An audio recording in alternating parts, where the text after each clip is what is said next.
শুভ সন্ধ্যা শারমিন। আজকে একটি বন্ড নিয়ে কথা বলবো, যেই বন্ডটি এমন একটি বন্ড যেটি সম্পর্কে আমাদের অনেকের জানা খুব প্রয়োজন। এটিকে আমরা সম্পর্ক বলতে পারি, অ্যাটাচমেন্ট বলতে পারি, বন্ড বলতে পারি ইংরেজিতে। এই বন্ডটির নাম ট্রমা বন্ড।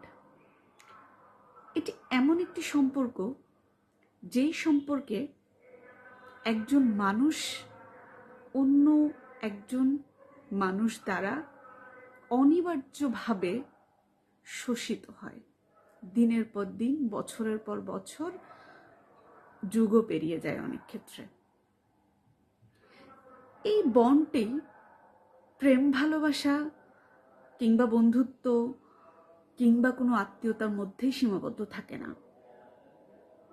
আপনি জানলে অবাক হবেন, অনেক সময় ট্রমা বন্ডটি পিতামাতার সাথে সন্তানেরও হয়ে থাকে। শব্দটির ভিতরে দুটো বিষয় আছে, একটি হচ্ছে ট্রমা আর একটি হচ্ছে বন্ড, অর্থাৎ একটি বন্ডিং। যেই বন্ডিংটার ভিত্তি হচ্ছে ট্রমা।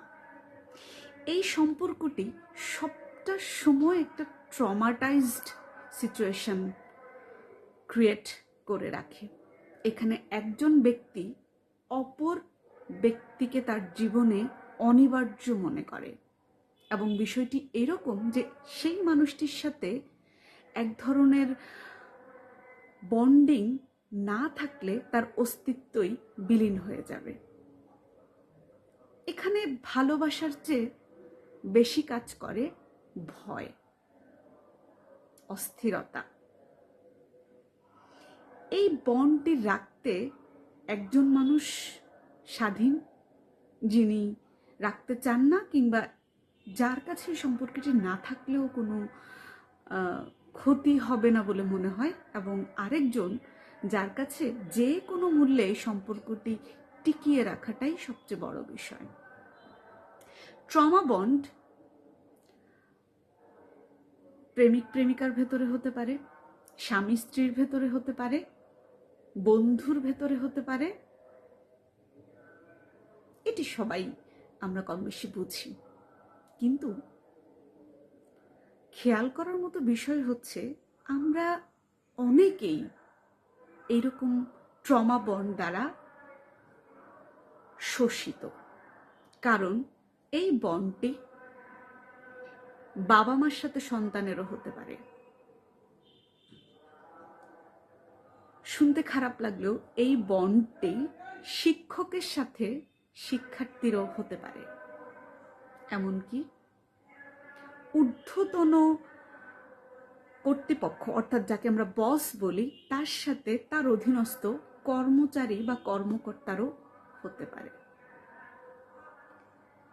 এই বন্ডে কোনো না কোনো কারণে ভুক্তভোগীর জন্য সম্পর্কটি এতটাই অনিবার্য হয়ে পড়ে যে সে স্বাভাবিক থাকার জন্য, কিছুটা নর্মাল ফিল করার জন্যই যে কোনো মূল্যে এই বন্ডটিকে ধরে রাখতে চায়, এবং সে নিজেই অপর পাশের মানুষটির অসংখ্য খারাপ আচরণ, অসংখ্য নেতিবাচক বিষয় এবং শাস্তিকে মাথা পেতে নেয়, এবং নিজেই সান্ত্বনার একটি জগৎ তৈরি করে যে সেই মানুষটি যাই করুক ভালোবাসে, সেই মানুষটি যাই করুক স্নেহ করে, সেই মানুষটি যাই করুক দিন শেষে বা অবশেষে দায়িত্ব নেয় বা মাথায় হাত রাখে।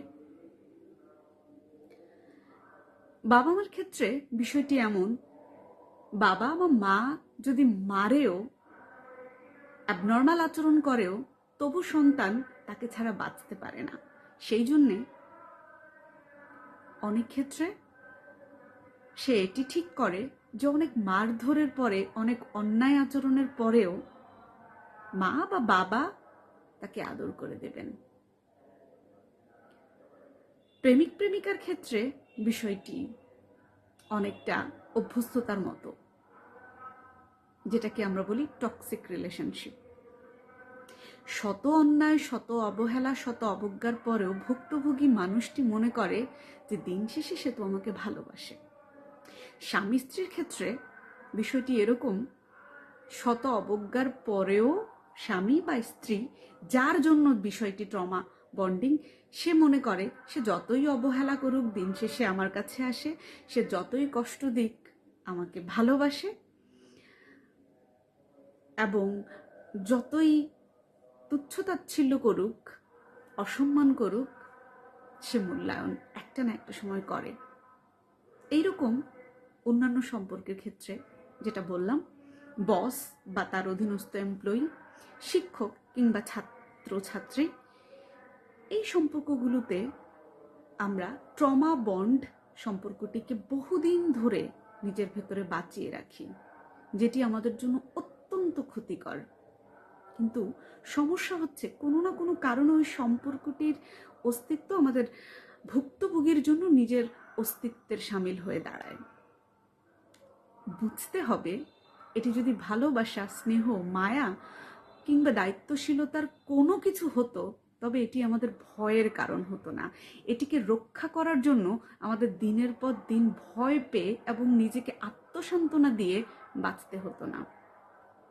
এই সম্পর্কগুলোর ভিতরে সবচেয়ে কষ্টদায়ক বিষয় হচ্ছে এটি যে ভুক্তভোগীকে অপর পাশের মানুষটি যদি অনেক দিন টর্চার না করে, সেটিও তার কাছে এক ধরনের রিওয়ার্ড বা পুরস্কারের মতো মনে হয়। ভেবে দেখতে হবে আমাদের জীবনে কোন সম্পর্কটি আসলে কোনো সম্পর্কই না, বন্ডিংই না, বরং ট্রমা বন্ড। ভয়ের কারণে, নিজেকে টিকিয়ে রাখার কারণে আমরা ওই সম্পর্কটিকে সহ্য করে যাচ্ছি। এখান থেকে বের হয়ে আসার উপায় খোঁজা দরকার, বের হয়ে আসা চেষ্টা থাকা দরকার, এবং সবার আগে দরকার সম্পর্কটিকে চিহ্নিত করা যে কোন সম্পর্কটি আসলে কোনো সম্পর্কই না, ওটি ট্রমা বন্ড। ধন্যবাদ।